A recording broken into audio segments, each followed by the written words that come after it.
तो फाइनली खियूसर के अंदर भारतीय जनता पार्टी के प्रत्याशी रेवंत राम डांगा की विजय हो चुकी है। रेवंत राम डांगा की विजय है वह कहीं ना कहीं 13,870 वोटों से विजय हो चुकी है। लेकिन यहाँ हम बताएंगे कि कनिका बेनीवाल की हारने की वजह क्या हो सकती है।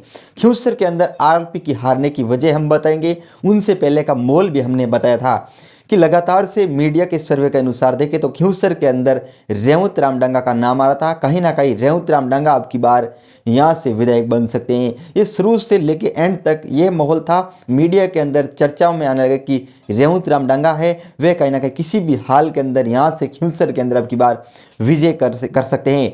लेकिन हमने जिस तरह शुरू से लेकर एंड तक ये भी बताया था, लेकिन 2 दिन यानी कि वोटिंग से 2 दिन पहले माहौल बदला था कि आरएलपी की ओर बढ़त बनने लगेगी कि आरएलपी यहाँ से विजय कर सकती है। कनिका बेनीवाल की यहाँ से विजय हो सकती है खियूसर से।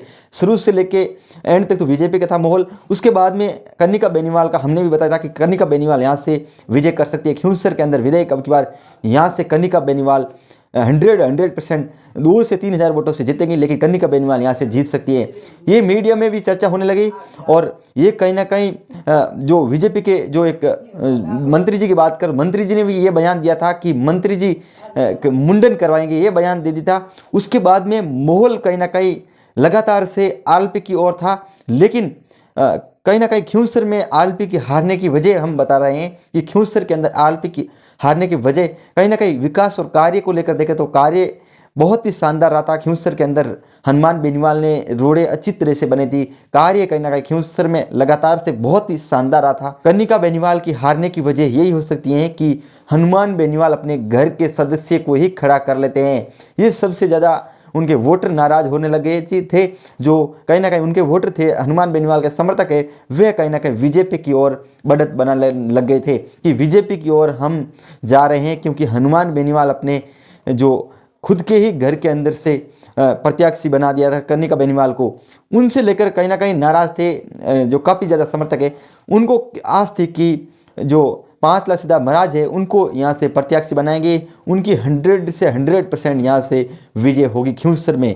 तो शुरू से लेकर बीजेपी का और मोल था, लेकिन यहाँ से 2 दिन पहले का मोल बदला था। उसके बाद में लगातार से रेवंत राम डांगा के समर्थकों ने यही सोच लिया कि किसान परिवार से आने वाले रेवंत राम डांगा है वह खुद काम करते हैं अपने खेत के अंदर। किसान परिवार से आने वाला रेवंत राम डांगा है, उनको यहाँ से विजय बनाना है। खियूसर में अब की बार विधायक किसी भी हाल के अंदर बनाना है। ये शुरू से लेके एंड तक यही सोचा था रेवंत राम डांगा के समर्थक है। और अब की बार रेवंत राम जी डांगा को भी मीटिंग के अंदर कहीं ना कहीं छूट मिल गई थी कि मीटिंग का मौका मिल गया था, मीटिंग करने का पूरी तरह से मौका मिला था। और वहीं देखें तो आरएलपी के हनुमान बेनीवाल को भी पूरी तरह से मौका मिला था, क्योंकि रेवंत राम डांगा के समर्थक है वे शुरू से लेकर यही कह रहे थे कि 2000 वोटों से पिछले साल हारने की वजह बताई थी कि रेवंत राम डांगा को मीटिंग का मौका नहीं मिला था। और अब की बार 100% भारतीय जनता पार्टी की विजय होगी। और कहीं ना कहीं आरएलपी के समर्थक है उनका भी कहना था कि हनुमान बेनीवाल ने पिछले बार सोच लिया कि हम तो किसी भी हाल के अंदर जीतेंगे खियूसर से, और वे कहीं ना कहीं दूसरी विधानसभा में प्रचार किए थे और खियूसर के अंदर प्रचार बहुत कम किया था। इनको लेकर 2000 वोटों से जीत हुई थी आरएलपी की पिछली बार। इस वीडियो के अंदर आपकी क्या राय होगी वे एक बार हमें कमेंट के अंदर ज़रूर बताएगा।